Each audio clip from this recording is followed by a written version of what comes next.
Hi friends, welcome to our channel. நாளைக்கு மகாநதி சீரியலில் என்ன நடக்க போகுதுன்னு பார்க்கலாம். நம்ம சேனலை இன்னும் சப்ஸ்கிரைப் பண்ணாதவங்க சப்ஸ்கிரைப் பண்ணிக்கோங்க. வாங்க வீடியோக்குள்ளே போகலாம். விஜய் காவேரிக்கு ஃபோன் பண்ணுறாரு.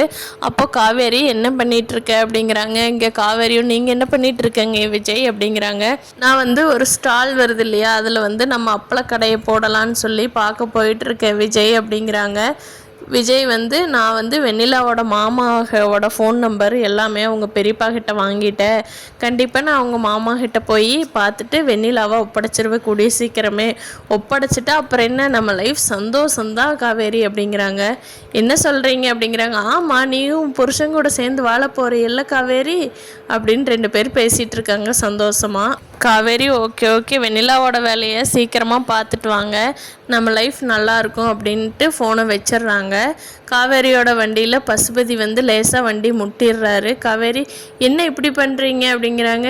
என்னம்மா எங்கள் வண்டியில் சுற்றிக்கிட்டு இருக்கிற, இப்படியே சுற்றிட்டு இருக்க வேண்டியதான் உங்கள் வீட்டில். வெண்ணிலா விஜயோட வீட்டில் செட்டில் ஆகிட்டா, இனி உன் லைஃப் இப்படி தான், வண்டியில் போக வர, உங்கள் வீட்டுக்கு ஏதாவது வேலை எடுபடி வேலை செஞ்சு கொடுக்க, இப்படியே ஓட்டிக்கிட்டு இருமா அப்படிங்கிறாரு. பார்க்கலாம் அதையும் பார்க்கலாம், நீங்கள் போய் வேலையை பாருங்கள், ஏன் விஜய் வரட்டும் நான் பார்த்துக்கிறேன் அப்படின்ட்டு கிளம்பிடுறாங்க காவேரி. இங்கே நிவினோட வீட்டில் நிவினுக்கும் யமுனாவுக்கும் சின்ன வாக்குவாதம் வந்துடுது.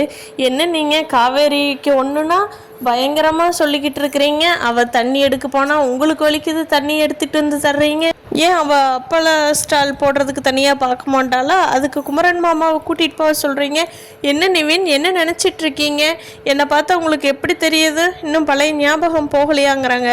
நிவின் ஐயோ யமுனா, நான் என்னமோ ஒன்று பண்ணிட்டேன், சரி விடு, நீ இப்படியே சண்டை கட்டாதச்ச இந்த வீட்டில் நிம்மதியே போச்சு அப்படின்ட்டு வீட்டு விட்டு வெளியே கிளம்பி போயிடுறாரு.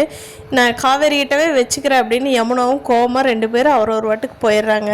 காவேரி ப்ரெக்னெண்ட்டாக இருக்கிறத வீட்டில் சொல்லிட்டா யமுனா வீட்லேயும் சண்டை வராது, விஜய் வீட்லேயும் பிரச்சனை இல்லை, தாத்தா பாட்டியும் சந்தோஷமாக இருப்பாங்கங்கிறவங்க லைக் பண்ணுங்கள் ஃப்ரெண்ட்ஸ்.